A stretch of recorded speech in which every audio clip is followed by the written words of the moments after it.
Assalamualaikum warahmatullahi wabarakatuh. Halo semuanya, perkenalkan nama saya Dwi Ayu Agustin dari UIN Wali Songo Semarang, jurusan Tasawuf dan Psikoterapi.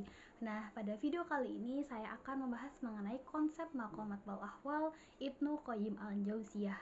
Pertama kita mulai dari biografi Ibnu Qayyim al-Jauziyah.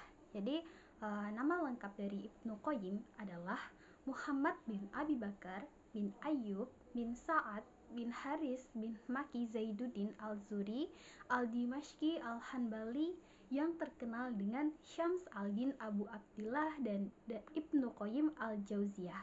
Nah, Ibnu Qayyim ini beliau lahir di desa Zahra, Damaskus pada tanggal 7 Syafar 691 Hijriah. Ibnu Qayyim wafat di Damaskus pada tanggal 13 Rajab 751 Hijriah, yakni pada usianya yang 60 tahun. Guru-guru Ibnu Qayyim antara lain ada Abu Bakar Ibnu Abdidaim, Isa al-Mut'im, Ibnu Syairoceli, Ismail bin Maktum, dan Syihab an-Nablisi, Al-Qadi, Taqiyuddin Sulaiman. Nah, itu dia. Dalam kitab Madarijus Shalihin, Ibnu Qayyim al-Jauzi mengenai maqamat wal ahwalnya bahwasanya setiap maqamat sebagai turunan Iyyaka na'budu wa iyyaka nasta'in. Apa sih itu? Yaitu hanya kepada Engkaulah kami menyembah dan hanya kepada Engkaulah kami memohon pertolongan. Jadi terpaku pada Iyyaka na'budu wa iyyaka nasta'in tadi. Maqamatnya Ibnu Qayyim ini lebih disebut dengan istilah manzilah. Manzilah Ibnu Qayyim diawali dari taubat. Nah, taubat ini kata Ibnu Qayyim harus dibarengi dengan rasa takut atau khauf. Menurut Ibnu Qayyim al-Jauzi, ada 3 syarat yang harus terkumpul menjadi satu ketika bertaubat. Syarat pertama adalah menyesali dosa-dosa yang telah dilakukan di masa lampau. Lalu yang kedua, membebaskan diri seketika itu pula dari dosa tersebut. Dan yang ketiga, bertekad untuk tidak mengulanginya lagi di masa mendatang. Nah, 3 syarat ini ia sebut dengan hakikat taubat yang nantinya akan menggerakkan hati seseorang untuk mencapai yang namanya taubatan nasuha. Taubat nasuha adalah suatu pertaubatan yang dibarengi dengan keikhlasan dan kejujuran. Lalu makom yang selanjutnya ada tawakal. Menurut Ibnu Qayyim, tawakal bukan hanya untuk meraih kepentingan dunia saja. Tawakal bukan hanya untuk meraih manfaat duniawi atau menolak bahaya dalam urusan dunia. Namun, hendaknya seseorang juga bertawakal dalam urusan akhiratnya untuk meraih apa yang Allah ridhoi dan cintai. Maka, hendaknya seseorang juga bertawakal agar bagaimana bisa teguh dalam keimanan, dalam dakwah, dan jihad fisabilillah. Lalu makam yang ketiga ada roja atau harapan. Nah, Ibnu Qayyim dalam kitabnya Madarijus Shalihin berkata, orang-orang yang mengerti telah bersepakat bahwa roja tidak akan sah kecuali jika dibarengi dengan amalan. Oleh karena itu, tidaklah seseorang dianggap mengharap apabila tidak beramal. Lalu, inabah, dilanjut dengan makam selanjutnya itu ada inabah, ihbat, zuhud, mahabbah, khosyah, haibah, syukur, al-haya, al-uns, muraqabah, tumakninah, dan lain-lain. Sedangkan di antara ahwal-ahwal menurut beliau yaitu ada mahabbah, cemburu, rindu, al-barku, al-anasu, mukasyafah, musyahadah, al-bastu, as-sukru, tumakninah, dan lain-lain. Nah, mengenai berapa banyak sih jumlah manzilah ataupun ahwal yang ditempuh Ibnu Qayyim, itu ada yang mengatakan kurang dari 100, bahkan lebih. Tapi sebenarnya tidak sebanyak itu. Inti dari manzilah menurut Ibnu Qayyim adalah maqamat ubudiyah atau beribadah sepanjang hidup. Kalau ingin maqamnya naik, ya lakukan mujahadah, iyyaka na'budu wa iyyaka nasta'in semaksimal mungkin.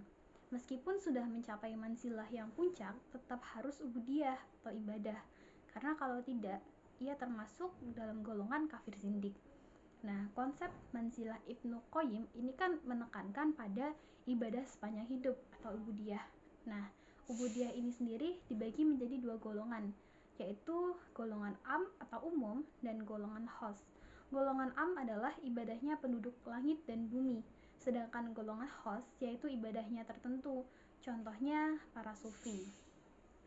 Dan ditilik dari ilmu dan amal, ubudiyah ini mempunyai beberapa tingkatan. ubudiyah dari sisi ilmu ada dua tingkatan, ilmu tentang Allah dan ilmu tentang agamanya. Ilmu tentang Allah ada 5 macam, yaitu ilmu tentang zat, sifat, perbuatan, asma Allah, dan membebaskannya dari hal-hal yang tidak sesuai dengannya. Lalu yang kedua ada ilmu tentang agamanya, itu dibagi menjadi 2 macam juga, yaitu ilmu yang berkaitan dengan perintah dan syariat yang sekaligus merupakan jalan lurus yang menghantarkan kepada Allah, dan ilmu yang berkaitan dengan pahala serta siksa. Nah, ubudiyah ini berkisar pada beberapa penopang. Siapa yang dapat menyempurnakan penopang-penopang ini, maka dia dapat menyempurnakan tingkatan-tingkatan ubudiyah di atas. Dari yang awalnya hanya golongan am, bisa pada golongan khos. Nah, jelasnya ubudiyah itu terbagi atas hati, lisan, dan anggota tubuh. Masing-masing dari 3 bagian ini mempunyai ubudiyah yang bersifat khusus. Sementara hukum-hukum ubudiyah ada 5 macam, yaitu yang wajib, sunnah, haram, makruh, dan mubah. 5 hukum ini berlaku untuk hati, lisan, juga anggota tubuh. Yang wajib bagi hati ada yang sudah disepakati kewajibannya dan ada yang diperselisihkan. Yang disepakati kewajibannya adalah ikhlas, hati yang tawakal, cinta, sabar, pasrah, takut, berharap, pembenaran niat dalam ibadah. Yang diharamkan bagi hati adalah sifat takabur, riya, ujub, dengki, lalai, dan juga kemunafikan. Nah, lalu yang selanjutnya itu ada kewajiban pada lisan kita dengan mengucapkan kalimat syahadat, lalu berzikir, menyebut nama Allah, bersolawat. Lalu yang ketiga ada kewajiban bagi anggota tubuh kita, ya dengan menaati perintah-perintah Allah dan menjauhi larangannya. Lalu mengenai ahwal nih, ahwal ini muncul ketika beribadah ada suatu rasa kondisi ruhaniyah, seperti tiba-tiba kita merasa rindu kepada Allah, ingin ibadah dengan kuantitas yang lebih banyak, lalu rasa cinta yang menggebu-gebu kepadanya, rasa takut berbuat maksiat, dan lain-lain. Itulah ahwal atau hal yang akan muncul ketika bersungguh-sungguh dalam beribadah. Dari perspektif Ibnu Qayyim, siapapun bisa menapaki maqamat itu tanpa harus bimbingan mursyid secara spesifik.